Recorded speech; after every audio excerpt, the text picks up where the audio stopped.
Praise the Lord. Hallelujah. प्रभूच्या नावाला गौरव असो. आज परत एकदा आपण देवाचं वचन घेऊन तुमच्या समोर आहोत. मी तुम्हाला सांगितलं, जेवढं तुम्ही वचन वाचणार तुमचा विश्वास वाढेल. येस. जेवढं तुम्ही वचन वाचणार शैतान जो आहे तुमच्या पायाखाली तुडवला जाईल. जेवढं तुम्ही देवाचं वचन समजून घ्याल तेवढं तुमचे आत्मिक डोळे उघडतील. जेवढं तुम्ही देवाच्या वचनाकडे लक्ष देणार तेवढा देवाच्या वचनाचा प्रकाश तुमच्यातून बाहेर निघेल. आमेन. जेवढं देवाचं वचन तुम्ही वाचताल तेवढं तुमच्या घरामध्ये देवाची शांती आणि उपस्थिती व्हायला लागेल. Praise the Lord. Hallelujah. Hallelujah. Hallelujah. कारण बायबलचं वचन सांगतं, जर तुम्ही स्तोत्रसंहिता 29 अध्याय काढला, प्लीज कृपा करून काढूया. स्तोत्रसंहिता 29 अध्याय. स्तोत्रसंहिता 29 अध्याय मिळाला असेल. स्तोत्रसंहिता 29 अध्याय. ओके, स्तोत्रसंहिता 29 अध्यायाकडे नंतर येऊया. पहिले स्तोत्रसंहिता 19 अध्यायाकडे या. स्तोत्रसंहिता 19 अध्याय या देवाच्या वचनाकडे प्लीज वाचूया. आणि 7 वचन. परमेश्वराचे नियमशास्त्र पूर्ण आहे, ते जीवाची सुधारणा करणारे आहे. परमेश्वराची साक्ष खरी आहे, ती अज्ञानास ज्ञानी करणारी आहे. बायबल सांगतं की देवाचं वचन जीवाची सुधारणा करतं आणि अज्ञानाला ज्ञान देतं. Praise the Lord. हालेलुया. अनेकांना हे माहित नाहीये. त्यांना जगाचं ज्ञान पुष्कळ आहे, मोबाईलचं ज्ञान पुष्कळ आहे, पण एक दुरात्मा लागला त्यांना कळत नाही काय करायचं. एक संकट आलं काहीच कळत नाही. एक डॉक्टरनी सांगितलं कॅन्सर, डायबिटीज, ब्लड प्रेशर, त्यांना काय कळत नाही. एक त्यांना कळालं ऍक्सिडेंट, भीती, टेन्शन, झोप येत नाही, नव्हते. पण बायबल सांगतं ज्यावेळेस तुम्हाला देवाचं वचन कळेल त्यावेळेस अज्ञानी जे आहे तो ज्ञानी बनेल. येस. आणि तो म्हणे नो, देवाच्या वचनात असं लिहिलेलं आहे, संकट समय हाक मार आणि तो उत्तर देईल. देवाच्या वचनात लिहिलेलं आहे प्रभू येशूच्या नावामध्ये शैतान घाबरतो, अधिकार घे आणि त्याला पळव. म्हणून देवाचं वचन ऐकणं आणि समजणं खूप महत्वाचं आहे. कारण पुढे असं लिहिलंय, प्लीज कृपा करून वाचूया. परमेश्वराचे निर्बंध सरळ आहेत, ते हृदयाला आनंदवितात. तुमची इच्छा आहे तुमच्या हृदयात रोज आनंद असावा. येस. नीट ऐका मी काय सांगतो. देवाचं वचन जे ते आनंदाने भरलेलं आहे. आणि ज्यावेळेस तुम्ही देवाचं वचन ऐकता किंवा आपल्या जीवनामध्ये देवाचं वचन तुम्ही एखाद्या भाकरीसारखं तुमच्या जीवासाठी, हृदयासाठी वचन खाता किंवा आत्म्यासाठी ते वचन बोलता किंवा खाता, तुमचं हृदय आनंदाने भरेल. येस. आमेन. सगळी भीती, सगळा दबाव, सगळं टेन्शन काढायचं सामर्थ्य देवाच्या वचनात आहे. Yes. Praise the Lord. Hallelujah. Bible सांगतो देवाचं वचन एका हातोड्यासारखं आहे. देवाचं वचन एखाद्या अग्नीसारखं आहे. Praise the Lord. हालेलुया. आणि देवाचं वचन कोणाला तोडतं? शैतानाला. येस. देवाचं वचन कोणासाठी कार्य करतं? तुमच्या माझ्यासाठी. सगळी हृदयातली घाण काढून टाकतं आणि तुम्हाला आणि मला शुद्ध व आनंदाने आणि सुखाने भरतं. Praise the Lord. हालेलुया. आज तुम्ही देवाचे वचन ऐकत आहात, एक गोष्ट लक्षात ठेवा, एक हॅबिट लावा, एक सवय लावा. मी रोज एक अध्याय वाचेल, मी रोज देवाचा संदेश ऐकेल, मी रोज देवाचं वचन मुखाने बोलेल. कारण बायबल सांगतं त्यामुळे तुमच्या सगळ्यांच्या जीवनामध्ये मोठा बदल होणार. Amen. Praise the Lord. Hallelujah. देवाने आपल्या नावापेक्षाही जास्ती त्याच्या वचनाला उंच केलेलं आहे. तर तुम्ही स्तोत्रसंहिता 138 मध्ये आलात, प्लीज या देवाच्या वचनाकडे. साम चॅप्टर 138. स्तोत्रसंहिता 138 अध्याय मिळालं. साम चॅप्टर 138. स्तोत्रसंहिता 138 अध्याय. आणि वाचूया प्लीज दुसरं वचन. मी तुझ्या पवित्र मंदिराकडे वळून नमन करील आणि तुझ्या प्रेमदयेबद्दल व तुझ्या सत्याबद्दल तुझ्या नावाची उपकार स्तुती करीन. कारण तू आपले वचन आपल्या सर्व नावापेक्षा थोर केले आहे. बायबल सांगतं की देवाने आपले वचन त्याच्या सर्व नावापेक्षा थोर केले. Amen. Praise the Lord. Hallelujah. आणि ते वचन जर तुम्ही रोज ऐकताय आणि वाचताय, हे वचन तुम्हाला आणि मला बदलायला सामर्थ्यवान आहे. चर्चमध्ये दारू पिणारे, चर्चमध्ये आजारी, चर्चमध्ये आत्महत्या करणारे, प्रार्थनेला असे लोक येतात की जे जीवनाला वैतागले होते आणि ते मला सांगतात की पास्टर आम्ही देवाचं वचन ऐकलं आणि ऐकल्यानंतर सगळं जे काही निराशा, आत्महत्या करणं, सगळं पास्टर जी अशांती ते निघून गेलं. काय झालं? देवाचं वचन जिवंत आहे, आमेन, सामर्थ्यवान, हालेलुया, दुधारी तलवारपेक्षा तिखट आहे. ते माणसाच्या बाहेर नाही, आतमध्ये हृदयात जातं. हृदय म्हणजे काय? माणसाचा आत्मा. त्या आत्म्यात जातं आणि सगळी घाण जी आहे ती काढून टाकतं. म्हणतो येशू स्वतः म्हणाला, जे लोक माझं वचन ऐकतात ते आशीर्वादित आहे. येस, आमेन. ते कशासारखे? ते एखादे त्यांचं घर खडकावरती बांधण्यासारखे. तर तुम्ही देवाच्या वचनाला मान देत नाही, देवाचं वचन ऐकत नाही, तर कसं काय तुम्ही आशीर्वादित होणार? Praise the Lord, hallelujah. देवाने आपल्या नावापेक्षाही जास्ती वचनाला उंच केलंय. येस, बायबल सांगते, तुम्ही मत्ते 7 मध्ये आलात, मत्ते 7वा अध्याय, प्लीज कृपा करून या.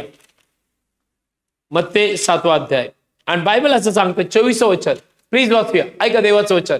म्हणून जो कोणी हे माझे शब्द ऐकतो, जो कोणी प्रभू येशूचे शब्द ऐकतो आणि त्याप्रमाणे करतो, आणि त्याप्रमाणे करतो, तो एका शहाण्या माणसासारखा होईल.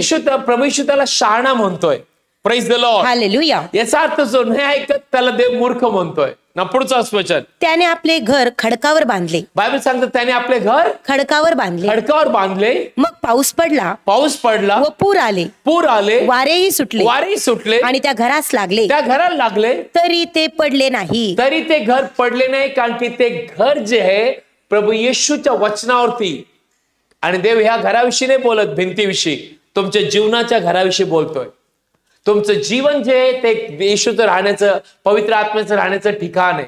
तर तुम्ही देवाचं वचनानुसार जीवन जगताय, तुमचं चांगलं होणार. आमेन. कुठलंही वादळ वारे येऊ द्या, संकट येऊ द्या, त्रास येऊ द्या, तुमच्या समोर ते नमन करणार. Yes. तुमच्या समोर ते गुडघे टेकणार आणि निघून जाणार येशूच्या नावात. कारण वचन एवढं बलवान आहे की बायबल सांगतं पर्वत आणि डोंगर ढळतील, पण देव म्हणतो माझं वचन नाही ढळणार. Yes, praise the Lord, hallelujah. म्हणून रोज वचन ऐकायचं, वाचायची सवय लावा.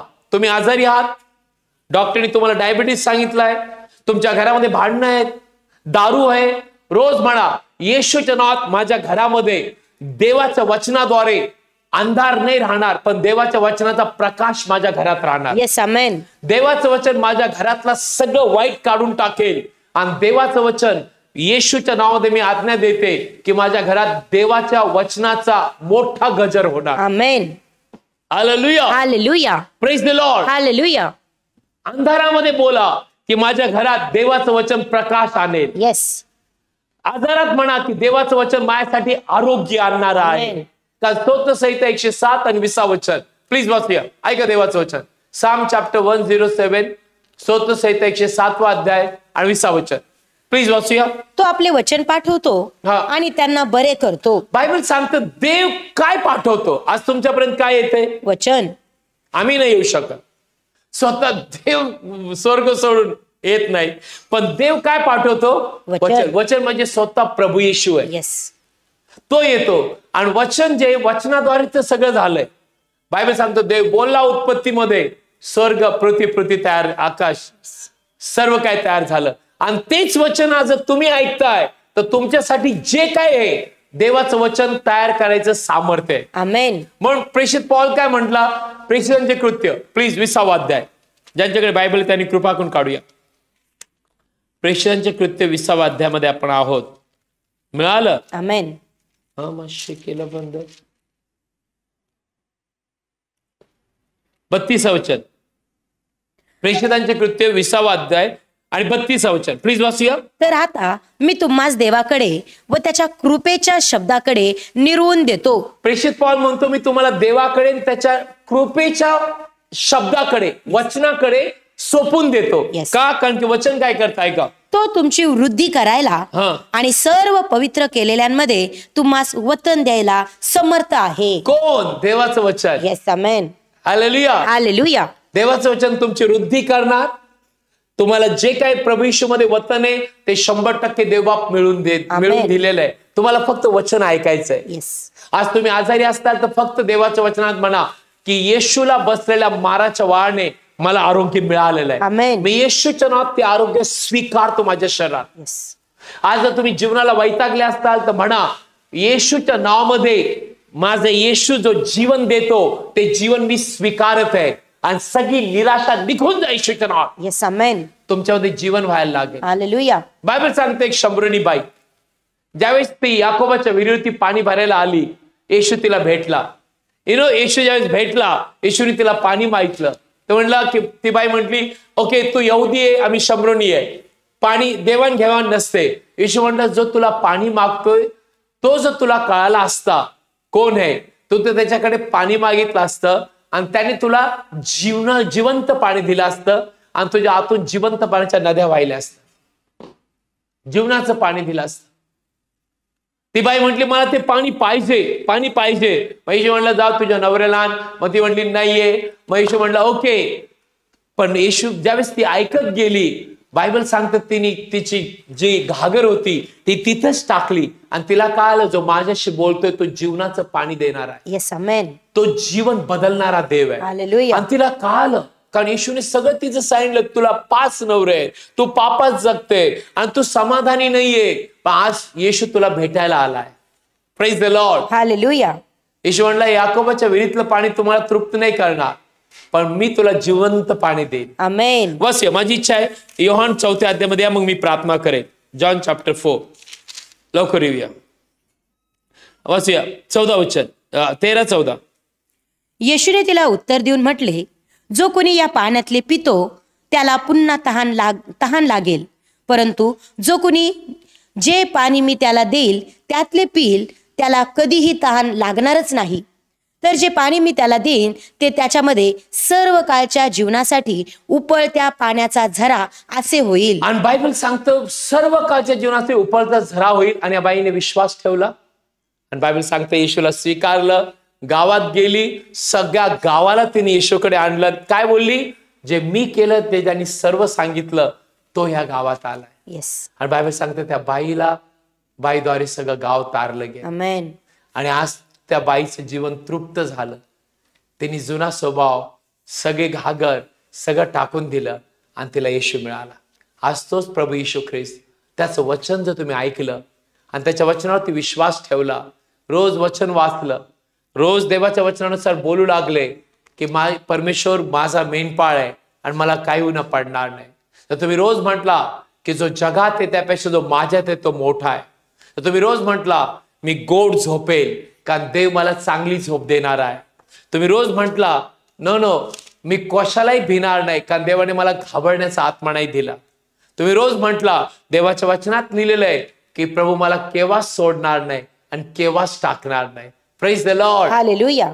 येस, देवाचं वचन कार्य करतं. येस. आज मी प्रार्थना करेल, डोळे बंद करा आणि प्रभू येशू ख्रिस्ताला आपल्या हृदयात घ्या पहिल्यांदा आणि मग मी सगळ्यांसाठी प्रार्थना करेल. डोळे बंद करा आणि माझ्या मागे म्हणा, प्रभू येशू मी पूर्ण हृदयाने तुझ्यावर विश्वास ठेवत. प्रभू येशू तू माझा तारणारा देव आहे. तू माझा तारणारा देव आहे. माझ्या हृदयामध्ये ये. माझ्या हृदयामध्ये ये. मला क्षमा कर. मला क्षमा कर. हे प्रभू येशू आजपासून मी तुझ्यावर विश्वास ठेवत आहे. मी तुझ्यावर विश्वास ठेवत मी आहे. कबूल करतो. आजपासून मी तुझं वचन ऐकेल. मी तुझं वचन ऐकेल. ते वाचेल. आणि प्रभू येशू तुझ्या वचनावरती विश्वास ठेवून जगेल. तुझ्या वचनावरती विश्वास ठेवून जगेल. मी कबूल करतो. प्रभू येशू माझा प्रभू आहे. आमेन. आमेन. डोळे बंद करा, आपल्या आजारी भागावर हात ठेवा. फादर, आज त्यांना मी तुझं वचन सांगितलं. जो व्यक्ती तुझं वचन ऐकतो तो एखाद्या घर खडकावरती बांधणाऱ्यासारखा आहे. वादळ वारं त्या घडाला लागणार पण ते पडणार नाही. याचा अर्थ वादळ वारं त्याला काहीच करू शकत नाही कारण ते जिवंत देवाच्या वचनावरती आहे. फादर, यांनी तुझं वचन ऐकलंय. प्रभू येशूच्या नावात मी यांना आशीर्वाद देतो. पवित्र आत्म्याने, कृपेने, देवाच्या वचनाने, देवाच्या प्रीतीने आशीर्वादित व्हा. जे शैतानाने त्यांच्या जीवनात घाण टाकलेली आहे, त्यांचं हृदय पूर्ण चिंतेने आणि पूर्ण भयाने आणि पूर्ण शरीर आजाराने भरलंय, मी आज्ञा देतो शैतान त्यांचं शरीर, जीव, आत्मा सोड येशूच्या नावात. डोक्यावर सुद्धा पायापर्यंत असलेले सगळे आजार निघून जा येशूच्या नावात. आणि डोक्यावर सुद्धा पायापर्यंत येशूच्या नावात आरोग्य व्हायला. आजपासून त्यांचं घर, जीवन वचनाने भरू दे. रोज ते वचन वाचू दे, प्रार्थना करू दे. आणि पास्टर, त्यांच्या हृदयामध्ये प्रत्येक जी इच्छा आहे मी आज्ञा देतो येशूच्या नावात पूर्ण हो. प्रत्येक संकटातून, त्रासातून, दारूतून, वाईटातून येशूच्या नावामध्ये मी त्यांना आज्ञा देतो, पूर्णपणे मोकळे व्हा. आमेन. कारण देवाचं वचन कार्य केल्या विना परत नाही येणार. Yes Lord. प्रभू आजपासून तू त्यांच्या मुखात तुझं वचन असू दे, होय देवा. आणि प्रभू त्यांच्या प्रत्येक इच्छा पूर्ण कर. मी येशूच्या नावात त्यांना, प्रभूच्या त्यांना आशीर्वाद देतो आणि प्रभू येशूच्या नावात मागतो. Amen. Praise the Lord. Hallelujah. प्रत्येक 8:30 वाजता रात्री आपण भेटत आहोत. शुक्रवारी संध्याकाळी 7 ते 9, रविवारी सकाळी 10:30 ते 1:30 वाजेपर्यंत. आणि लक्षात ठेवा, तुमच्या प्रार्थना विनंत्या पाठवा. चर्चला भेट द्या. जर तुम्ही कुठल्या विश्वासू चर्चला जात नाही, तुम्ही फोनवरती प्रार्थना साठी संपर्क साधू शकता. आम्ही रोज तुमच्यासाठी प्रार्थना करतोय. God bless you. आमेन.